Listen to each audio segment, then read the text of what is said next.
Okay. I want to introduce our second speaker, Mo Dezyanian. Mo, first thing is Mo is a recent dad, 6 months. Congratulations, brother. The second thing is he is fluent in German, and as a hobby, he practices memorizing large sequences of numbers, which works well in the blockchain community, I guess, right? Sure. Sure. Mo, take it away. Thank you. Everybody hear me okay? Awesome. So, first, before we actually get started, I want to give a shout out to my wife here. She's here to support me, and she asked me today, what's this event all about? And I was like, I'm just going to stand up and talk about my fuck-ups. And she's like, you mean like today? How long is this talk? So, I love you. So, let's get to the first fuck-up, the haircut. So, I was a bit of a dork, of course, but I was also one other thing, which is I used to, and you can talk to my mom about this, she said, I used to be the kid who skipped the cartoons to watch the commercials. So I really loved advertising. I always wanted to be in advertising. So what I did with my life is I went and got a computer science degree. Because why? But that was a misfire, and I realized that very quickly. And then I kind of shifted gears and went to business school. And I got to tell you, business school really changed me. It was as if I was a whole different person. I went through 2 years of business school, and I don't have a respectable picture to put up to show for it. And everybody used to kind of tell me, what do you want to do when you graduate and eventually, hopefully, sober up? And I was always say, I want to be in advertising. I want to own an ad agency. That's my passion. That's what I want to do. So I did that. I went out and I got a job in advertising. I worked for a company. I wasn't making enough money at that company, so I went and worked for a different company. Then that company went under, and then a different company, and so on and so on. And then at one point, I got laid off at the company that I was, and so I went back in the market and I said, look, I'm going to sign up with a recruiter and start my career as a freelancer, as a consultant. And on a Thursday morning somebody called me and said, look, the recruiter called me and she said, can you come down to this agency? They want to talk to you, and they have a bit of a project for you. Went down Friday morning, talked to them. On my way back, can you come by on Monday and start? But essentially, the project was we have a deliverable at like 3 weeks out the door. We are short-staffed. We don't know what we're doing. Can you help out? I was like, yeah, sure, I can do that. And then that project turned into another project, and then that turned into another project, and a different agency, and some big gig. So before I knew it, I was a consultant, and this is around 2014, 2015. And here's two things that happen when you're a consultant, for those of you who are. Number one is you're always hired by top management because somebody's looking at their business as an entire system and making the decision and the judgment that we don't have the capacity, the staff, or whatever to support this, so we need outside help. So no matter what you do, you're always the guy who the boss hired, or the gal. Second thing is, you're always temporary, right? You're not part of the full-time gig. You're always there just for a short period of time. So, especially in my case, when you see a couple of early successes with your consulting and freelancing, those two specific paradigms, they can get to your head very, very, very quickly. And before you know it, you turn around and this happens. Because you're going in there and you're thinking to yourself, look, these people hired me because they don't know something. I'm here to show them. There's one time where we had a deliverable on a specific day, and so I called a vendor, a project manager on that end. It was about 9 o'clock in the morning. I'm like, hey man, this is urgent, deliverable today, let's get it done. Okay, great. Hang up the phone, call the guy back in 5 minutes. So where we're at with that? What were you talking about? I just talked. Hang up, call him back in like 20 minutes. So am I gonna have this or what? Are you kidding me? Get off my back. Hung up, called his boss. Man, this guy's not delivering. What's happening? I need stuff happen right now. hung up, 20 minutes later, called him again. Look, I got what I wanted that day, right away. But at what price, right?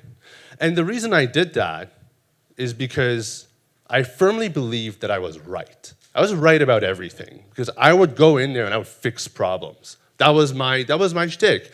I would go in, my pitch to the agency was, you guys don't know what you're doing, I know what I'm doing, and I can show you the ways. And I would go in, and I always believed I was right. I didn't know that actually didn't really matter that much. And then here's the other tricky thing when you think you're right all the time, is it starts with the big problems. And then before you know it, you start picking fights about the small stuff, and before you know it, you're not an asshole anymore, you're just a straight up bully. Just bullying people and going through life. So one day, one of my biggest clients calls me and says, you know what, we hired your replacement, thanks for the temporary fill-in of the staff. We need you to train him to move forward. Didn't faze me, moved on to the next one. And then I had my biggest gig, 6 months engagement, a bunch of exclusivity clauses, lots of money, great stuff, right? And first thing I did when I went to that agency, I looked at their entire operation. I said, look, this entire business division here is not working out. We need to fire these people and hire new ones. And we did that. I did that over 3 months and fired a bunch of people, hired a bunch of people and stuff. And the business owners loved me. They're like, yeah, I know, it's time to see some traction. I'm starting to make some money. That's great. And then they came back to me and they started talking to me about, look, do you want to be full-time? This is a nice, you seem to be knowing what you're doing. And at the time, we had just bought a house. We were planning a family. And I said, it's not a bad idea. Yeah, this full-time. I've had enough of a run. So I went full-time. And remember those two things, those paradigms I told you earlier? How you're always temporary, you're always the guy who the boss hires? Well, that doesn't really apply when you're full-time anymore. When you're part of the team, when you're expected to perform as part of a team. I lasted for about 2.5 months at that gig, very quickly. Now I'm standing here I was standing there with a house that I just bought, and a mortgage that comes with it, and no job, and no gigs, and the worst part of it all, nobody would call me back. Because all those people that I pissed off over the past couple of years, nobody wanted to work with me anymore. I got them what they wanted at the time, that was fine. But, when they have to look at me like, man, I gotta work with this guy for a longer period of time. So I went out and I started to rebuild my relationships one piece at a time, one fucking coffee at a time, one piece. And I rebuilt the company basically from the ground up again. I'm not going to really tell you what we do, what our business paradigm is. That's not the important part. You can read that up online, who we are and what we stand for. But there is a time that came for us where we needed to rebrand. And I wanted a brand that reminds me what we stand for and what we do, which is, look, I don't care what business you guys are in. If you're entrepreneurs, if you're shirtless waiters, if you are whatever you are, if you're a knowledge worker in the 21st century, you are undoubtedly in the people business. That is the only business you're in all the time. And I wanted a brand that reminds everybody that that is what we stand for. It's about listening to people. It's about understanding where they come from and then finding the synergies to get the best work out of them, right? EQ trumps talent every time. So this is us now. We're in our second year, and we've had some great successes, and we've had some colossal fuck-ups. But you know what? At least I'm not doing it alone. Thanks.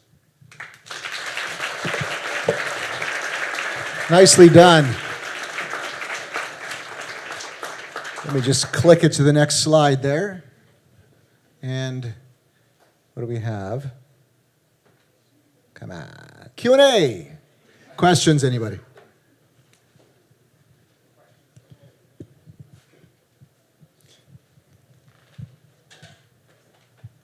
So I love your story. Thank you. Just a question about, so when you realized people weren't calling you back, and that's very hard in, when you're running your own business and trying to make a go of it, how did you A, rebuild those relationships in some way, and if so, how did you do it? Or if those bridges were burnt, what did you do from there to sort of rise up from the ashes?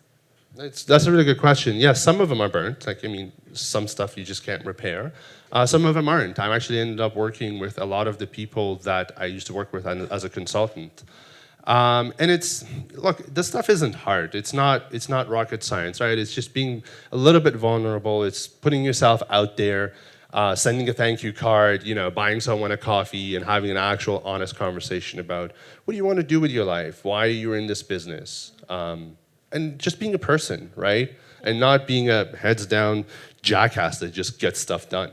So when they didn't answer your first calls, how would you approach them again, perhaps, to try and rebuild that? And what was your strategy to sort of repair that? Exactly. What did you say to them when you reached out to them again? Were you super vulnerable right up front and say, listen, I totally fucked up. It was my bad. I'm charting new paths now. What did you say to them? What was your approach when you wronged, you did something wrong? How did you actually approach that and own it? Yeah. No, that's also true. So when it comes to these relationships, it's never really black and white, right? So it's not a question of picking up the phone and saying, as much as I love them for colleagues, they were not my girlfriends, right? I was wrong, I was horrible. That doesn't, maybe they don't want to hear that either. Pathetic, yeah, exactly, yeah. But at a certain level, you just kind of call them up and start to get to know them as a person. That's really all it is, right? Some of the people that you worked with in the past, I used to just send them some gift packages and say, hey, you know what? Thank you for working with me. It was fun having you around. I know I was a bit of a dick, but here's, thank you. And then they appreciate that. They call me back. Some people, you just take them out for coffee and have an honest conversation, get to know them, right? It's not necessarily that type of relationship where you pick up and cry on the phone and, oh my God, I was so wrong. Because it's not as black and white, right? But just if they don't pick up the first time, you call them up again. Then the second time, maybe send them a thank you note. If the third time or so doesn't go around, and depending on what the dynamic was or how close you were with them before or not, you may make a decision of, maybe not. That's not the right time. Eventually, I might go back and work with a lot of those people. I don't know that. I don't know what the future brings. But I know now that getting to know people at a personal level and understanding that this is not just a business, it's personal every single time is the key to forming long-term relationships. And I try to foster that. If I've made mistakes that make people not want to talk to me ever again, then so be it. There's only so much you as a person can control, but we're on a path of correction now. And then from that, so just as a follow-up, so in your current business, are you, with the people that work with you and for you, have you sort of taken that as a way to sort of coach them through damage control where maybe a situation doesn't come out very well? Have you actually taken that as a learning to be able to coach other people now when things don't go right? Empathy. Yeah. Everything is about empathy right now. It's understanding when something goes wrong, why did it go wrong? Where did we go wrong? Why did you make the decision that you made? Understanding and trying to put yourself in their shoes. Of what was going on through their mind. Maybe they were overwhelmed and frustrated, maybe, or whatever it is. So and at the end of the day, we're in the service business, we're in the client business. This is an ad agency, right? We have clients. So it's about empathizing with our clients and understanding what their business problem is and why they made some of the decisions that they made and how we can help them make better decisions. So yes, the one big thing that I preach and coach all the time is empathy, is really sit down, listen, try to understand why the decision got made, and then react to that, rather than just, sit on a paradigm of, I am right, this is the way it has to be, let's go forward this way. There's no creative genius. I'd rather work with people that I enjoy working with than someone who's really good at something, but it's just a hard ass to work with.